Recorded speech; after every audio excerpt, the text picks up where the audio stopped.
3 years after the coronavirus shut down New York, the city's restaurants are still facing post-pandemic challenges. Where does the industry stand today, and what does their future look like? Andrew Ritchie, Executive Director of the NY Hospitality Alliance, joins us now with an update.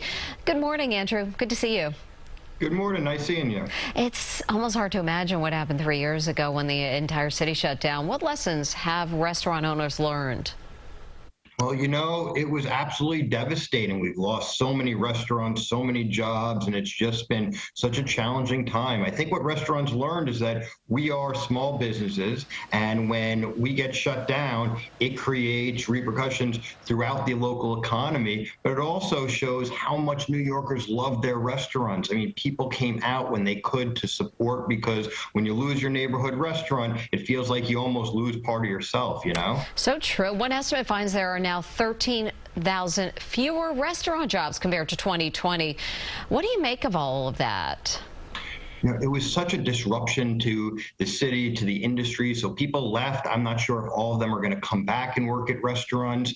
And it's tough. Most restaurants still, in so many cases, are operating short staffed. So we tell people, when you go out, be patient, because just now, you know, you may see a busy restaurant, but that doesn't mean that they're all fine and everything's great again. You know, there's still a lot of real underlying challenges.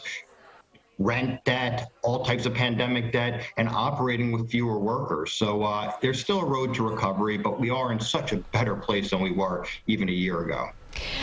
Let me ask you, I mean, we know you don't know the exact numbers, but anecdotally, how many restaurants did not make it? I mean, how difficult was it to pivot? So there's an estimate that we've lost a couple thousand restaurants. It is tough to pin down an exact number, but even some of the restaurants that are still operating today, unfortunately, about 65% of restaurants in New York alone were shut out of the Federal Restaurant Revitalization Fund grant program. So they didn't get the support that they need, and they still have a lot of debt and a lot of challenges. So we've seen many close. I'm afraid we may still see more close over the next year or two in relation to the pandemic. But thankfully, people are also opening up new restaurants, because the thing we know is New Yorkers, visitors love New York because of our amazing, diverse restaurants in neighborhoods throughout the 5 boroughs. Food's good. One of the big changes during the pandemic was outdoor dining. Tell us, what is the latest on the city coming up with a permanent plan for that?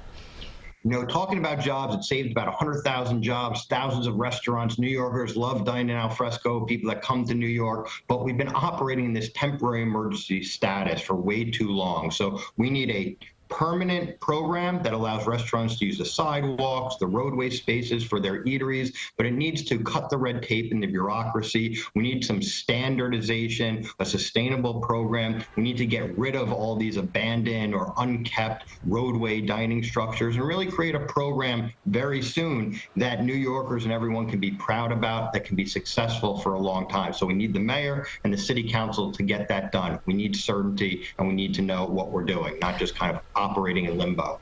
But as you know, not everyone loves outdoor dining. How do you counter that? I mean, is the industry open to addressing some of those issues within the program?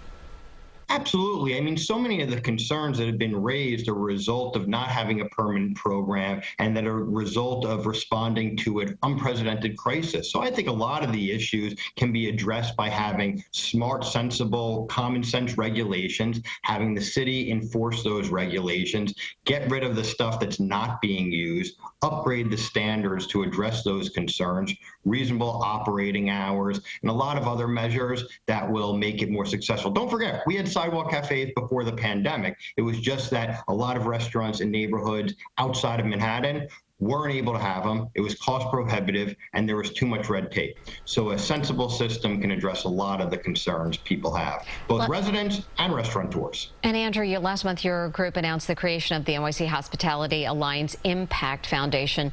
What are your goals?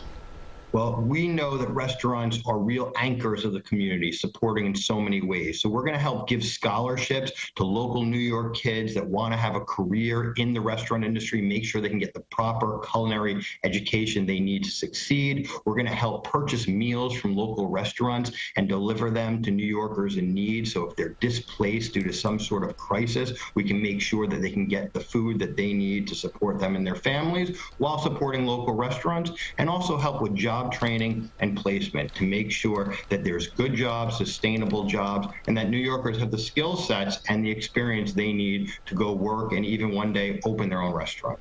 Andrew Ridgey, Executive Director of the NYC Hospitality Alliance, thank you so much for being with us this morning. Thank you.